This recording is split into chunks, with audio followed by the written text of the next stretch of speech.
হাদিসের মধ্যে আল্লাহ রাসূল সাল্লাল্লাহু আলাইহি ওয়াসাল্লাম এক হাদিসের মধ্যে ইরশাদ করেছেন, পুরুষ মানুষের জন্য স্বর্ণ ব্যবহার করা হারাম, মহিলাদের জন্য স্বর্ণ ব্যবহার করার অনুমতি আছে। এটা আল্লাহ রাসূল সাল্লাল্লাহু আলাইহি ওয়াসাল্লাম হাদিস শরীফের মধ্যে বলেছেন। এখন আপনারা বলেন, পুরুষের জন্য স্বর্ণ ব্যবহার করার কথা অনুমতি আছে না নাই? নাই। তাহলে পুরুষ মানুষের জন্য স্বর্ণ ব্যবহার করা হারাম। নারীদের জন্য স্বর্ণ ব্যবহার করার অনুমতি এটা দিলেন, কেন দিলেন এই বিষয়টা জানার দরকার আছে না? তাহলে এই স্বর্ণ যদি পুরুষ মানুষ ব্যবহার করে, এই পুরুষ মানুষের জন্য কি ক্ষতি হয়, এই বিষয়গুলা বিজ্ঞান আমাদেরকে কি বলে।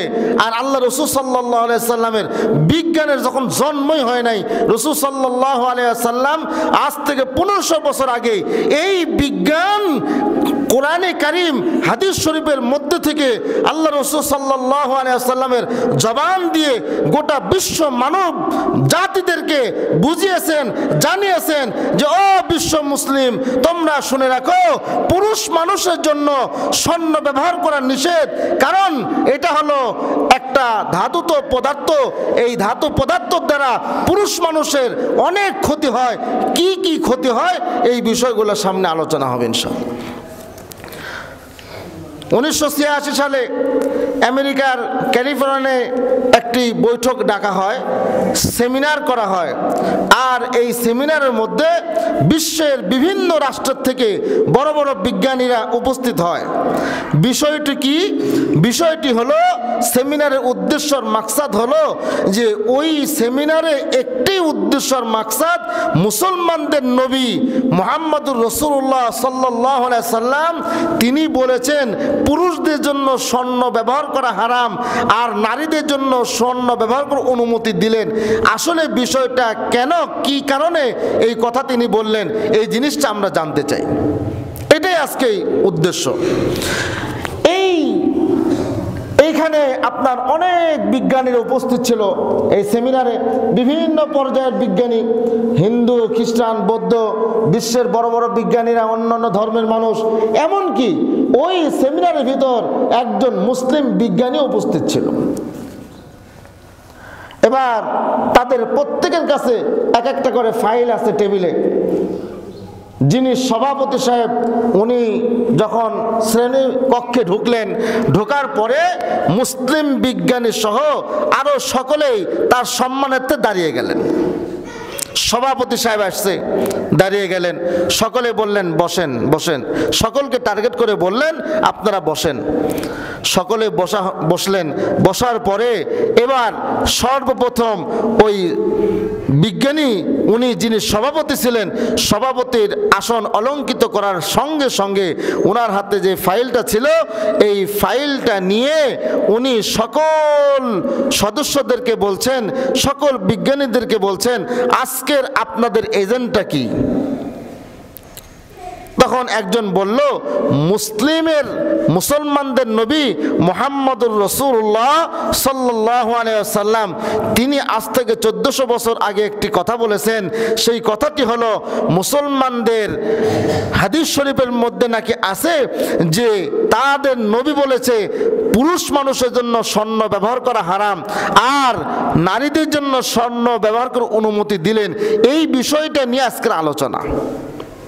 এই কথা বলার সঙ্গে সঙ্গে বিজ্ঞানীর যিনি সভাপতি ছিল, তার চোখটা লাল বর্ণের হয়ে গেছে, রাগান্বিত হয়ে সঙ্গে সঙ্গে সেই ব্যক্তি বলছে, এই একজন দুশ্চরিত্রহীন মানুষের কথা আমরা আর এই এত সুন্দর পরিবেশে এই টেবিলে আলোচনা করতে চাই না।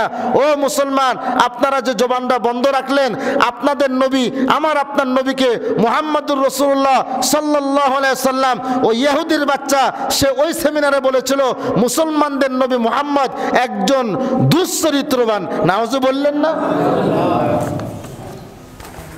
এই পত্র পত্রিকাতে, ইংলিশ পত্র পত্রিকাতে এটা লেখনীয় আসছিল, এটার একটা কপি আমরা সংগ্রহ করেছিলাম। তো মুহতারাম হাজিরিন, যখন এই কথা বলেছে সঙ্গে সঙ্গে সকল মানুষগুলি সকলে আশ্চর্য হয়ে গেল। এটা কেমন কথা? সভাপতির আসন থেকে এই কথা কেন তিনি বলছেন? আসলে আমাদের এই বিষয়টা জানার দরকার। উনি বলছেন আজকে কোনো প্রোগ্রাম হবে না, কারণ এই দুশ্চরিত্রবান নবী, এই নবীর ব্যাপারে আমাদের কথা কোনো হবে না, কারণ সে মুসলমানদের কোরআনে কারিমের মধ্যে বলা হয়েছে একজন পুরুষ মানুষ 4টে বিয়ে করতে পারবে, মাসনা ওয়া সুলাসা ওয়া রুবা, 4টে বিয়ে করার কথা কোরআনে কারিমের মধ্যে বলা হয়েছে। কিন্তু এই নবী, যেই নবীর উপরে কোরআন নাজিল হয়েছে, এই নবী 4কে ওভারটেক করে 8কে ওভারটেক করে 12, 13, 14টা পর্যন্ত সে বিয়ে করেছে। সে আসলে একজন দুশ্চরিত্রবান পুরুষ এবং নবী, এবং তার কথা তো মানা যাবে না। তার উপর যে কোরআন নাজিল হয়েছে এই কোরআনের আইনও সে মানে না। এই জন্য এত সুন্দর পরিবেশে এই ভণ্ড নবীর কথা মানা যাবে না। মুসলমানদের আওয়াজ কি এমন হলো? নাউজুবিল্লাহ, জোরে বলা যায় না? এই কথা বলার সঙ্গে সঙ্গে এখন বলেন, ওইখানে তো মুসলিম বিজ্ঞানী একজন, কোন তৌহিদি জনতার সামনে যদি আমার নবীর, কোন মুসলমান সাধারণ মানুষদের সামনে যদি আমার নবীর ব্যাপারে কেউ সামান্য কোনো কথা বলতো, সঙ্গে সঙ্গে মুসলিম সেনাপতি এবং সকল মুসলিম ইমানদার ব্যক্তিরা সঙ্গে সঙ্গে তাদের ক্ষমতা অনুযায়ী তাকে হত্যা করতে তার উদ্যত হতো। কথা বলেন ঠিক কিনা? কারণ আমাদের নবী মুহাম্মদুর রাসূলুল্লাহ সাল্লাল্লাহু আলাইহি সাল্লাম, তিনি হলেন আমাদের জানের নবী, প্রাণের নবী। আমার নবীকে নিয়ে যদি কেউ কটূক্তি করে, তাহলে আমরা মুসলমান কখনো এটা মেনে নিতে পারি না।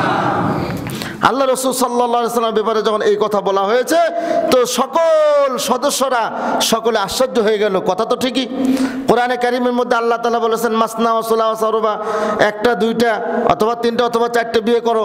কিন্তু তোমাদের নবী তো কোরআন মানে নাই। এটা কেন, কি কারণে নবী আলাইহিস সালাতু ওয়াস সালাম বিয়েগুলো করেছেন, এই বিষয় নিয়ে একটা আলাদা কথা। তো আমার যে মূল যে থিমটি, সেটি হলো কোরআনে কারীম এবং হাদিস শরীফের মধ্যে বিজ্ঞান আছে। এই হাদিসের দ্বারা আল্লাহ রাসূল কি বুঝাইতে চাইলেন, পুরুষ মানুষের জন্য স্বর্ণ ব্যবহার করার কথা কেন নিষেধ করলেন, নারীদেরকে কেন অনুমতি দিলেন। আজকের আলোচনাটার মূল থিম হলো এটাই। তো নবী আলাইহিস সালাতু ওয়াস সালামের এই কথা যখন আসলো, সঙ্গে সঙ্গে এই খ্রিস্টান ইহুদি সভাপতি সে সঙ্গে সঙ্গে দাঁড়িয়ে গেল এবং বলল, আজকের আলোচনা সমাপ্ত, আগামীতে আবার আপনাদেরকে ডেট দিয়ে জানানো হবে। এবার মুসলিম বিজ্ঞানী সে দাঁড়িয়ে গেল। মুসলিম বিজ্ঞানী বলছে, সভাপতি সাহেব, আপনার সঙ্গে আমার কিছু কথা আছে, আপনি প্লিজ যাবেন না। কারণ হলো আমরা অনেক কষ্ট করে, কেউ বা জাহাজে, কেউ বা প্লেনে, অনেক কষ্ট করে বিভিন্ন দেশ থেকে আমরা এখানে উপস্থিত হয়েছি। আজকের একটি বিশাল সেমিনারের অনুষ্ঠান, অনেক টাকা পয়সা এখানে খরচ হয়েছে এবং অনেকের সময় নষ্ট হয়েছে। আজকের এই বিষয়টি যদি আমরা এখান থেকে এড়িয়ে চলে যাই, তাহলে সামনের দিন আমরা সারা জীবন ভর অপমানিত হয়ে যাব। কারণ হলো আপনি একজন ইহুদি আর আমি একজন মুসলিম, আমার নবীকে নিয়ে আপনি কটূক্তি করেছেন। আমার নবীর যেই হাদিস শরীফের মধ্যে স্বর্ণ ব্যবহার করানোর কথা অনুমতি দেন নাই, এই 2টা বিষয় নিয়ে কেন আজকের এই বিষয়টা আলোচনা হবে না? আমি আপনার কাছে প্রমাণ করে দিতে চাই। আপনি যদি অনুমতি দেন, তাহলে অবশ্যই আমি প্রমাণ করে দিব আমাদের নবী কেন পুরুষদেরকে অনুমতি দেন নাই আর নারীদেরকে কেন স্বর্ণ ব্যবহার করার অনুমতি দিলেন। এই বিষয়টি আমি আপনার সামনে প্রমাণ করতে চাই। আমাকে অবশ্যই আপনি প্লিজ আমাকে কয়েকদিন সময় দিবেন। এবার ইহুদির সভাপতি বলছে, না না, তোমাকে সময় দেওয়া হবে না। এই কথা বলার সঙ্গে সঙ্গে সকল বিজ্ঞানী উপস্থিত যারা ছিল তারা বলল, স্যার, যেহেতু মুসলমানের বিষয়, তার নবীকে নিয়ে আপনি অনেক কথা বলেছেন, এই জন্য তিনি যেহেতু সকলের সামনে প্রমাণ করে দিতে চাচ্ছে, আপনি তাকে অনুমতি দিতে পারেন এবং অবশ্যই আমরা সকলে সাক্ষী থাকব। যদি তিনি এই বিষয়টি ক্লিয়ার না করেন, প্রমাণ করতে না পারেন, তাহলে তাকে সর্বোচ্চ শাস্তি, মৃত্যুদণ্ডের ব্যবস্থা রাখা হবে।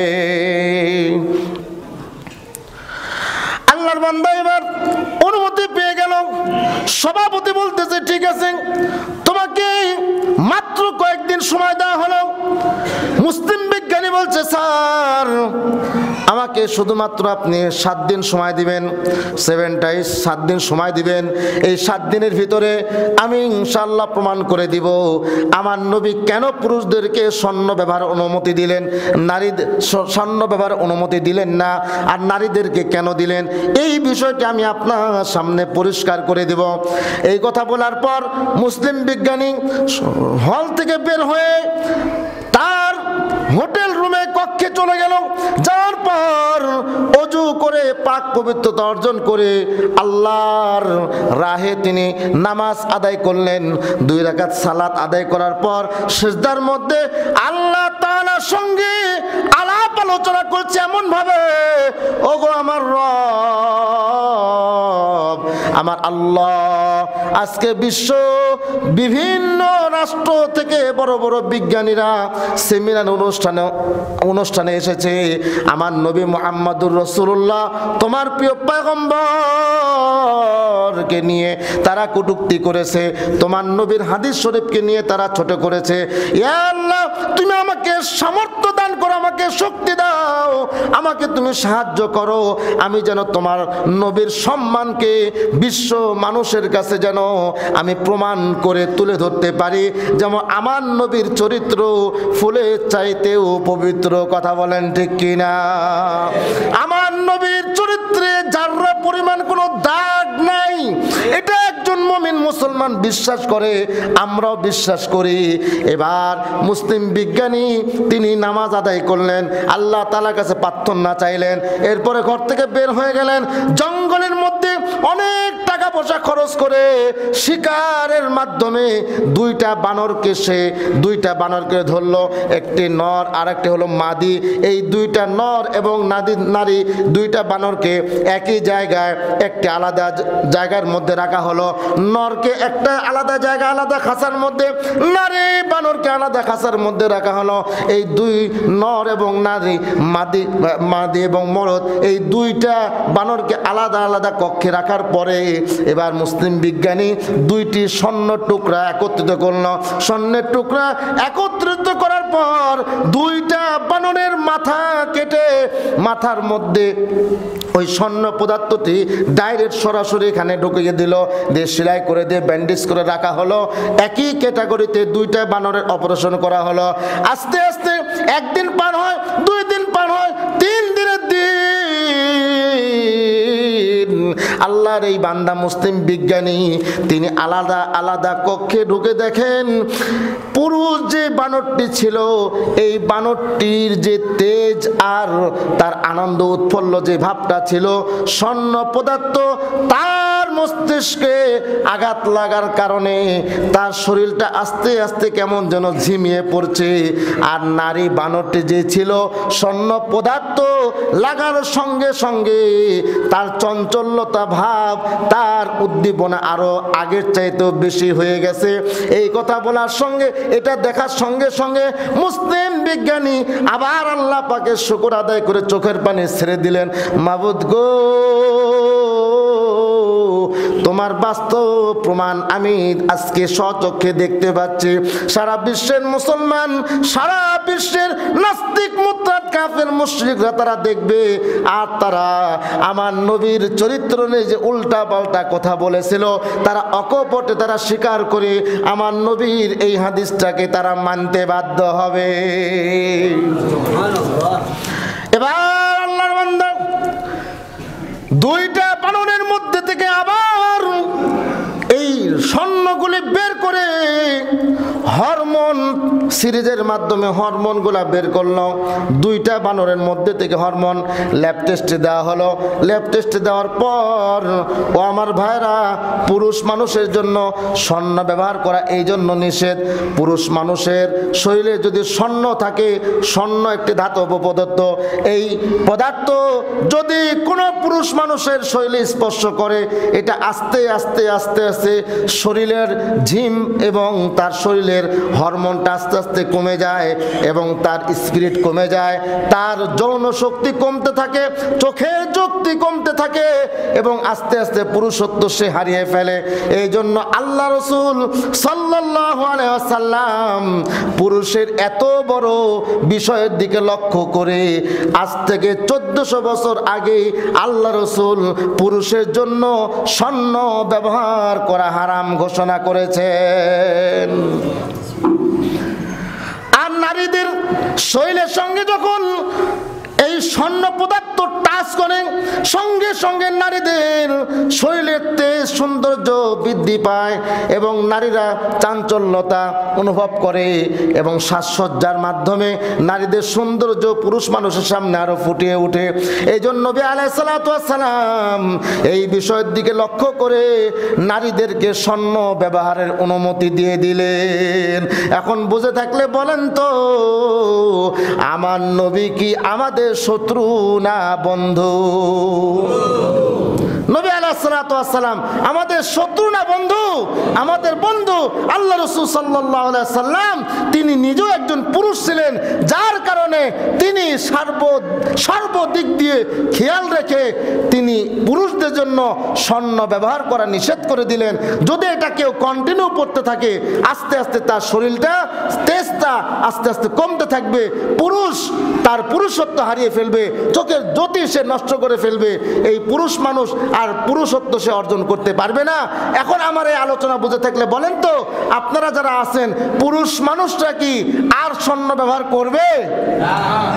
যারা বিয়ে করেননি তারা শ্বশুরবাড়ি থেকে দিবে সোনার ঘড়ি, হাতে হাতে সোনার আংটি, গলার মালা। আমার শ্বশুর আব্বা দিয়েছে, বুঝেন নাই? কে দিয়েছে? আমার শাশুড়ি আম্মা দিয়েছে। আমাকে গাড়ির থেকে স্বর্ণের মালা দিয়ে নামিয়েছে। এটা আর আমি মালা গোলার থেকে খুলবো না। কয়েকদিন পর দেখবে তোমার বউ আরেকজনের হাত দিয়ে পালিয়েছে। কথা বলেন ঠিক কিনা? কারণ কি? নবী আলাইহিস সালাতু নিষেধ করেছে, তোমার পুরুষত্ব নষ্ট হয়ে গেছে, লেস হয়ে যাবে, তুমি বুঝতেও পারবে না স্বর্ণের কারণে তোমার এত বড় ক্ষতি হচ্ছে। বর্তমান সময়ে তো আরো ঘর থেকে বের করে দিলে আরো ছেলেরা অত্যন্ত খুশি হয়, কারণ বাপ মায়ের গজব থেকে বাঁচলাম। শ্বশুর শাশুড়িকে আব্বা আম্মা ডাকতে বড়ই ভালো লাগে। কথা বলেন ঠিক কিনা? হ্যাঁ, এমন সমাজ এমন লোক আছে না নাই? নিজের বাপ মাকে বাপ মা বলতে লজ্জা বোধ করে, তাদের খোঁজ খবর মাসের পর মাস নেয় না, বছরকে বছর চলে যায়, বছর একটা দিন ঈদের দিন তাও বাপ মায়ের খোঁজ খবর নেওয়ার টাইম নাই। আর শ্বশুর শাশুড়ির জন্য আপেল কমলা বেদেনা, আব্বা আম্মা ওষুধ লাগবে, ওষুধ নিয়ে আসবো, এরকম ডাকে কি ডাকে না? বলেন, এ কথা কন না কেন? লাগে কি? ডাকে না? ডাকে না? ডাকে না? আপনাদের এলাকার মানুষ খুবই ভালো, মনে হয় এরকম কিছুই করে না। এই জন্য ভাই, আজকে আমাদের সমাজের মধ্যে এরকম বড় সমস্যা হলো, শ্বশুর শাশুড়িকে আব্বা আম্মা বলে ডাকে আর বাপ মাকে আব্বা আম্মা বলে ডাকে না, বাপ মায়ের সঙ্গে খারাপ আচরণ করে, ঘর থেকে এদেরকে তাড়িয়ে দেয়। এমনকি যদিও বা বাপ মা সন্তানদেরকে ভালোর জন্য কল্যাণের জন্য উপকার করে, তোমরা আলাদা খাও আলাদা থাকো এরকম বলে দেয়, তারপরেও ওই বাপ মাকে ওই সন্তান আর খোঁজ খবর নিতে চায় না। এমন ভেজাল আমাদের সমাজে আছে না ভাই? কসম আল্লাহ, কোন বাপ মা যদি তোমার জীবদ্দশায় কোনো কারণে যদি কষ্ট পায়, তোমার মরণের আগে তোমার জবান দিয়ে ঈমান নসিব হবে না, ঈমান নসিব হবে না। লা ইলাহা ইল্লাল্লাহ মুহাম্মাদুর রাসূলুল্লাহ, এই কালিমা তোমার জবান দিয়ে বের হবে না। মানুষের যখন মৌত হয়, দেখেন না, মানুষের মরণের আগে কত মানুষ দামি দামি ফলমূল নিয়ে যায়, চিপে চিপে দেয়, কিন্তু সাইড দিয়ে পড়ে যায়, মুখে আর খেতে পারে না, চামচ দিয়ে উঠিয়ে দেয়, সে উকি মেরে বমি করে ফেলে দেয়, তার রিজিক দুনিয়া থেকে শেষ হয়ে গেছে। হায়াতে জিন্দেগি, সামান্য জিন্দেগি, যার মাধ্যমে আমি দুনিয়াতে আসলাম, তাকে আমি ভুলি কেমনে ভাই?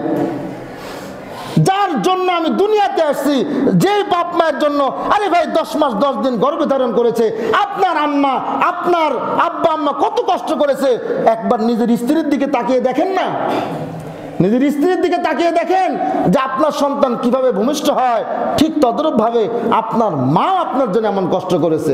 ঘুমাইতে পারে নাই, দাঁড়িয়েছে, দাঁড়াইতে পারে না, বসে পড়েছে, খেতে পারে নাই, সে এরকমভাবে না খেয়েছিল, আবার সে যখন একটু আরামের জন্য গিয়েছে এমন লাথি মেরেছি, মা দাঁড়িয়ে গেছে, চিল্লা চিল্লি করতেছে, কিন্তু কখনো এই কথা বলে না আমার পেটটা অপারেশন করে এই বাচ্চাটাকে বের করে আসার দিয়ে মেরে ফেলো, এমন কথা কেউ বলে না।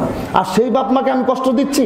ভাই ওয়াদা করেন, আমি যদি আমার বাপ মাকে যদি বেয়াদবি করে থাকে বাপ মায়ের সঙ্গে, আজকে বাপ মা গিয়ে হাত পা ধরে আমি মাপ চেয়ে নিব, দেখবেন বাপ মায়ের মন মানসিকতা কেমন, সঙ্গে সঙ্গে আপনাকে তার যত অন্যায় করেছেন সব অন্যায় থেকে আপনাকে মাফ করে দিবে।